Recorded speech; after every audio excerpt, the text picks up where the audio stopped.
Hello everyone. I would like to show you a game today uh, from Vasily Ivanchuk with the black pieces. And on the white side is Grandmaster Oleg Romanishin. Now this game is from 1986, and depending on the month of the year, Ivanchuk was only 16 or 17 years old at the time. And Ivanchuk wasn't as strong as he would later become. So he was still rising up through the ranks at this time. And so Oleg Romanishin was rated about 2,600 at the time, and Ivanchuk around 24 and change. So there was some almost a 200 point rating gap here. Again, Oleg Romanishin has the white pieces and Vasily Ivanchuk with the black pieces. This game started out as a French defense advanced variation. Now, I like the advanced variation, although it's not as critical as just playing the normal knight c3, which is admitted by Sveshnikov himself as the correct move here, and probably the strongest move. Of course, playing the correct and strongest move comes with a price, of course. And that price is that you have to be very well prepared and tons of theory to deal with all the different French lines. As I just showed you, here's the win hour. You have to prepare for these Rubinstein lines, knight f6. And the advanced variation basically just skips a lot of preparation. And now that comes with its own price, which is a little bit of time here, which black is able to use immediately to counter in the center, which Ivanchuk does. So c5 immediately puts white's center under great stress. And this is the proper strategic plan for black, because if he does not attack white center here, white center and space can often lead to a devastating attack on the king side. Again, it's pointed out by many chess players for a long time when referring to pawn chains is that usually the pawn, the direction that the pawn chain is pointing in will usually signify to you which side of the board you should be playing on.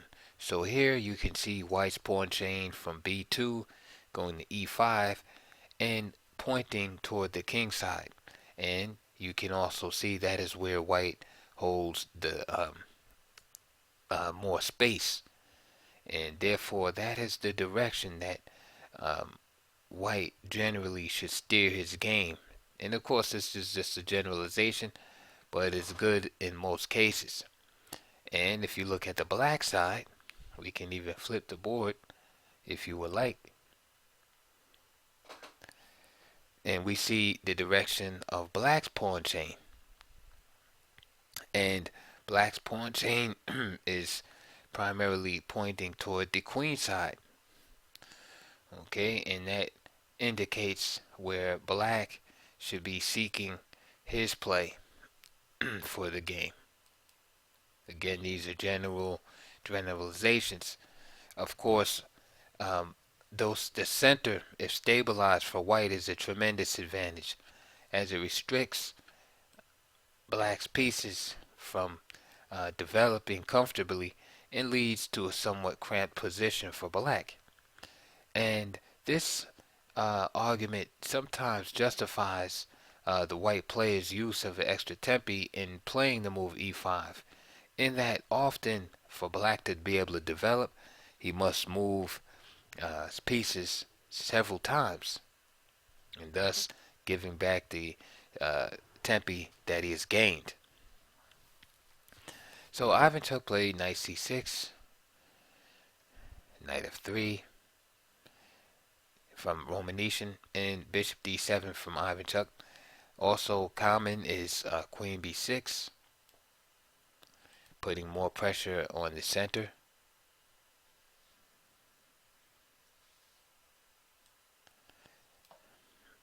Knight g to e7 is also a move. But bishop d7 is played here. Bishop e2. And now Ivanchuk opts for the move f6. Now, usually one would attack the base of the pawn chain, but here Ivanchuk attacks the top of the pawn chain.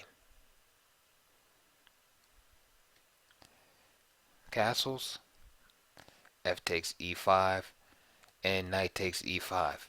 And we can see here that by attacking the top of the pawn chain,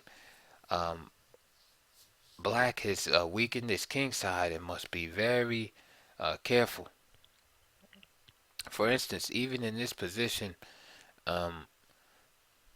if White could move again, he was already threatening a vicious assault on the king side with a move like, for instance, bishop d3, followed by queen h5.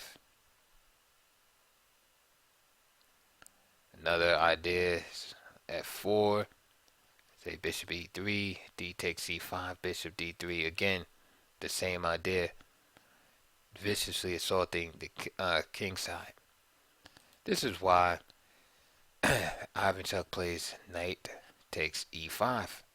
However, by placing another pawn on e5, this basically keeps White's cramp in effect here by simply transferring the d4 pawn to e5. Queen c7, trying to attack the pawn. And now Romanishin plays a nice move here. Instead of trying to defend the pawn with f4, which is perfectly playable, there's nothing wrong with it, he plays in a provocative manner of c4, trying to highlight the fact that Black is somewhat behind in development and his queen is moving around the board a little bit too much. So after c4, Ivanchuk just grabs the pawn. Queen takes e5 and is somewhat neglecting his development. Now for the price of the pawn, Oleg is going to gain a little time. So he plays bishop h5 check, g6, and the bishop comes to f3. Now, castle's queen side, rook e1, gaining time against the queen, queen to d6, and knight c3. And so now we see that White's Black's pawn center is under a lot of pressure here. If he plays d4, then he gives up the e4 square. If he plays d takes c4, as he did in the game, then Romanishin steps to the side because he doesn't want to go into an ending being down material like that. So Romanishin plays for the initiative here. Knight f6 and queen takes c4. Now here bishop g5 was perfectly playable with a sequence like that. And White is pretty good here. White's going to recover his pawn and he has excellent piece coordination. Instead, Romanishin gained the pawn back and played queen takes c4. Here, Ivanchuk plays the move bishop e7. And perhaps here was the time to try to opt for queen d4, queen b3, and queen b4 and try to lessen White's attacking possibilities by offering the trade of queens. Instead, Chucky played bishop e7, normal looking developing move, and this is met by bishop f4. Notice how much time white is gained by exploiting the queen maneuvers by black. All right, the queen being exposed early. This is a basic principle, and it's funny that even though both players are, one is a grandmaster at the time and one is a strong master, that it's this basic principle that kind of dictates the course of the game. Just having the queen being overexposed, right? That's like a beginner concept, and that's one of the great things about chess is that it doesn't matter what your rating is. That concepts are concepts, and that they have to be observed. So even the strong master can't just bring his queen out early and expect to survive. Yes, he might be able to do it against a weaker player, but a strong player is going to find the flaws in this strategy. So we see the investment in sacrificing the pawn is paid out for Romanishin, because now he's achieved full development, and now he has a clear attack on the queen. Now Ivanchuk senses this danger and figures that he can force the trade of queens now with queen d4. As you can see, the queen on c4 is unprotected and the bishop on f4 is unprotected. So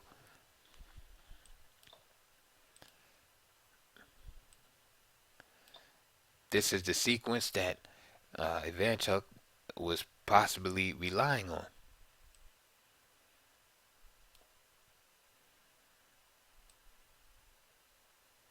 Where, although a little bit worse here, he can hope to survive.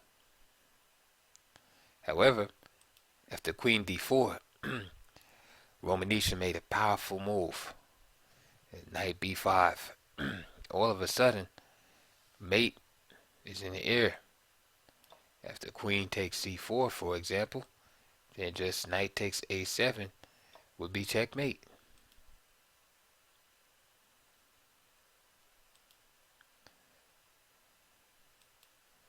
So Ivanchuk plays bishop takes b5, getting rid of the bishop. So surely now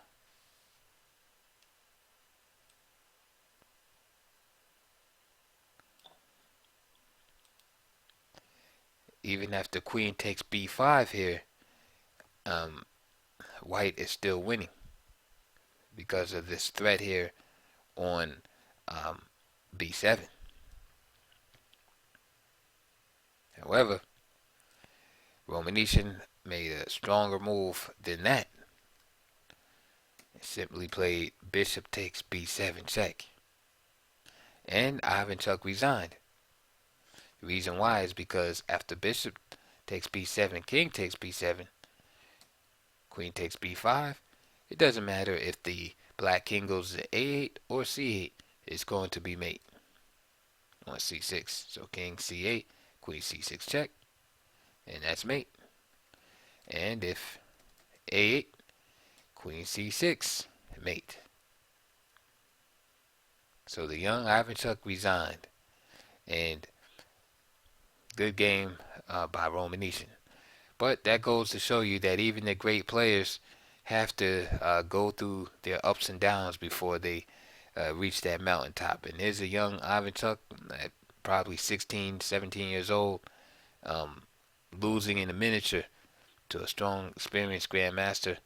But we know, that the future was definitely bright for Vasily Ivanchuk.